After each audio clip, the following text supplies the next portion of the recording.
An army marches for Rome. A queen walks into legend. A love affair becomes a political catastrophe. This is Cleopatra, not the romantic heroine of paintings, but a ruler whose every move forced the greatest empire of her day to take notice.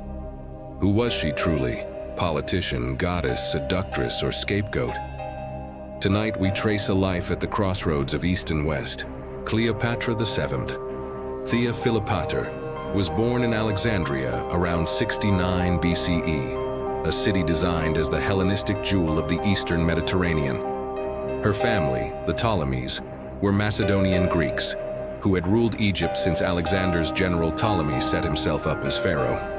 By the time Cleopatra came of age, the dynasty was 2 centuries old and dangerously fractious. Cleopatra grew up in the palaces of Alexandria. She was fluent in Greek, and unusually for Ptolemaic rulers, mastered Egyptian too. When her father Ptolemy XIII died in 51 BCE, she took the throne as co-regent. But in the brutal politics of the time, co-rule with her brother, Ptolemy III, soon turned into exile and civil war. In 48 BCE, Julius Caesar arrived in Alexandria chasing Pompey. Cleopatra seized her chance. Locked out of the palace by her brother's faction, she famously had herself smuggled inside a rug to meet Caesar. That meeting changed the balance of power. Caesar supported Cleopatra politically and militarily. Their relationship produced a son, Ptolemy XV, nicknamed Caesarion, who was later proclaimed co-king. But Cleopatra's alliance with Rome's greatest general had a cost. It tethered Egyptian independence to Roman fortunes. Cleopatra ruled with an iron, pragmatic hand. She controlled the grain shipments that kept Rome fed, managed currency and collected taxes, and cultivated an image very deliberately, sometimes presenting herself as the living goddess Isis to Egyptians, while operating as a Hellenistic monarch for Greek elites. After Caesar's assassination in 44 BCE, Roman politics fractured.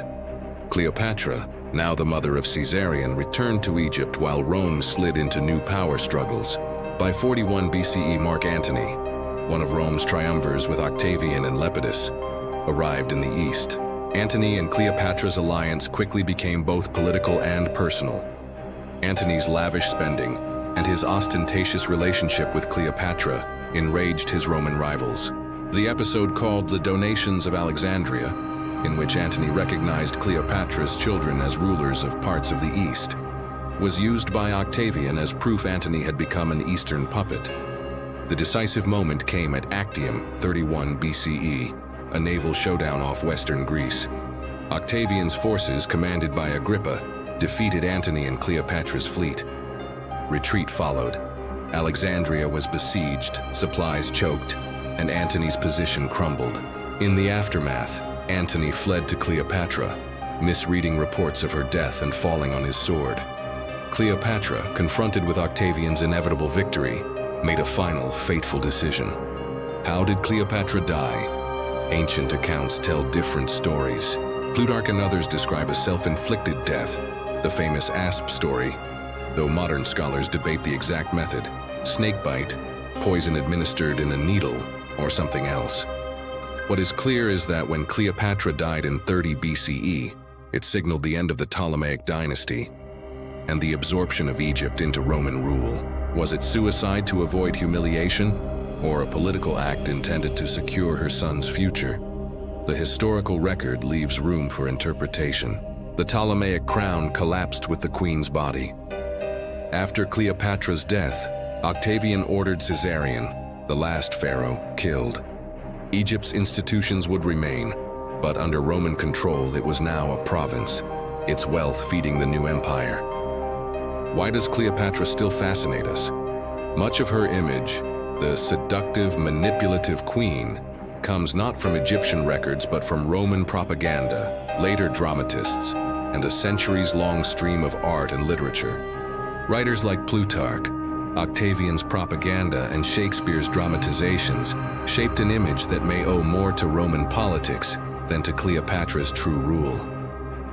Cleopatra mattered because she ruled in a moment of tectonic change. She navigated a collapsing Hellenistic world and the rise of Rome, wielded diplomacy, money, and cultic image to protect Egypt's interests, and in doing so became a lightning rod for later imaginations. Her story forces us to ask, how do power, gender, and narrative combine to shape history? Was Cleopatra a brilliant ruler undone by Roman ambition, or a tragic figure whose image was weaponized by her enemies? Tell me what you think in the comments, like if you learned something new, and subscribe. We've only scratched the surface.